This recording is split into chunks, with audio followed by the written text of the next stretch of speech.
पाठ 5 मानचित्रण।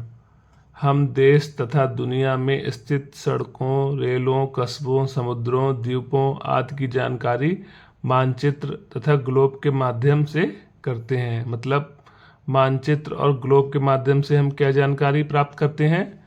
हम देश तथा दुनिया में स्थित सड़कों, रेलों, कस्बों, समुद्रों, द्वीपों आदि की जानकारी प्राप्त करते हैं। हम पृथ्वी पर रहते हैं, इसलिए पूरी पृथ्वी को एक साथ नहीं देख सकते। इसके लिए हम पृथ्वी से मिलती जुलती आकृति का ग्लोब बनाते हैं। ग्लोब पर विश्व की सभी महाद्वीप और महासागर दिखाए जाते हैं, जो हमें एक साथ नहीं दिखते। इसलिए ग्लोब से हम विश्व का मानचित्र तैयार करते हैं, जिस पर हम पूरी दुनिया को एक साथ देख सकते हैं। तो ये मानचित्र क्या है? सामान्य रूप से पृथ्वी या उसके किसी भाग का चपटी सतह समतल पर समान अनुपात में प्रदर्शन मानचित्र कहलाता है।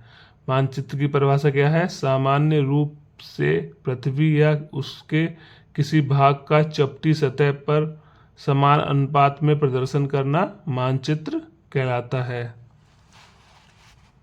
मानचित्र क्यों उपयोगी है? चलिए समझते हैं। मानचित्र हमारे लिए कैसे उपयोगी है? मानचित्र आसानी से एक स्थान से दूसरे स्थान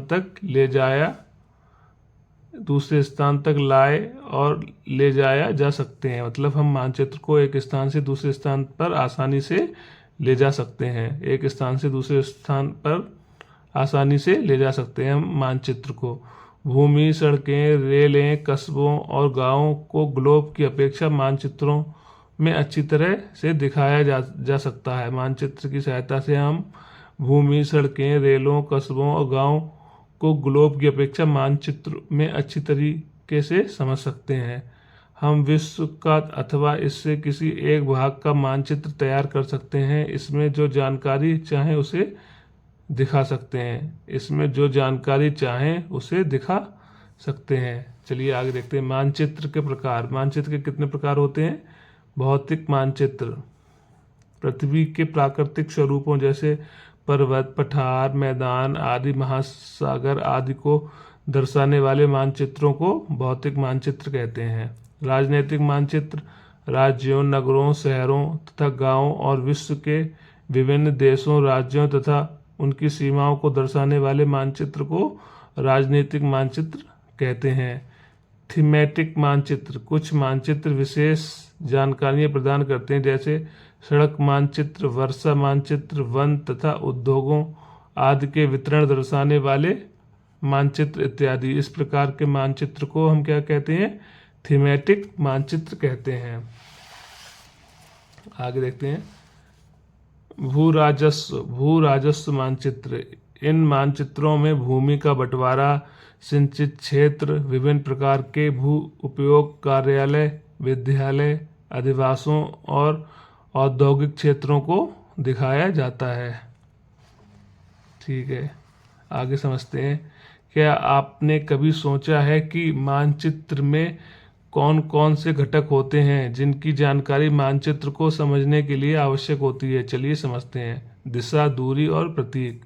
दिशाएं क्या होती हैं? बहुत पहले लोग लंबी लंबी दूरियां पैदल, घोड़ों, ऊंटों, बैलगाड़ियों आदि के सहारे तय करते थे। समुद्री नाविक नावों और जलयानों पर बैठकर सागर पार किया करते थे। लंबे चौड़े रेगिस्तानों, घने जंगलों या समुद्र के बीच वे अक्सर रास्ता भटक जाते थे। तब दिशा जानने के लिए वे सूर्य की मदद लेते थे। उसे उगता देखकर पूर्व और अस्त होता देखकर पश्चिम दिशा पहचान लेते थे। रात के समय लोग ध्रुव तारे से दिशाएं मालूम करते थे। यह तारा हमेशा आकाश में उत्तर दिशा में रहता है। इसकी मदद से वे बाकी दिशाएं भी पहचान लेते थे। दक्षिणी गोलार्ध के लोग भी आसमान में चमकते तारों से दिशाओं का अनुमान लगाते थे। आजकल हम लोग दिक्सूचक यंत्र की सहायता से दिशाओं की जानकारी करते हैं। दिक्सूचक यंत्र, इसको कंपास कहते हैं, कि चुंबकीय सुई सदैव उत्तर दक्षिण दिशा में रुकती है। जो दिक्सूचक यंत्र होता है उसकी चुंबकीय सुई सदैव उत्तर दक्षिण दिशा में ही रुकती है, जिसके माध्यम से हम दिशा का ज्ञान कर सकते हैं, कौन सी दिशा है यह जानकारी प्राप्त कर सकते हैं। चलिए आगे देखते हैं।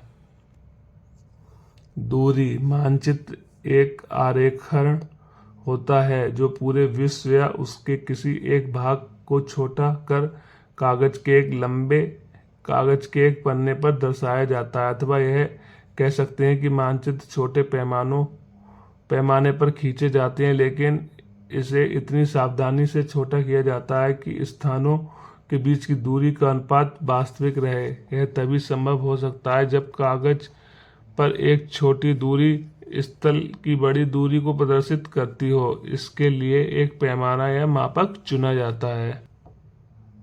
ठीक है फ्रेंड्स, मिलते हैं किसी नेक्स्ट वीडियो में। तब तक के लिए जय हिंद, जय भारत। हंसते रहिए, मुस्कुराते रहिए और स्वस्थ रहिए। ऐसे ही हमारा सपोर्ट करते रहिए।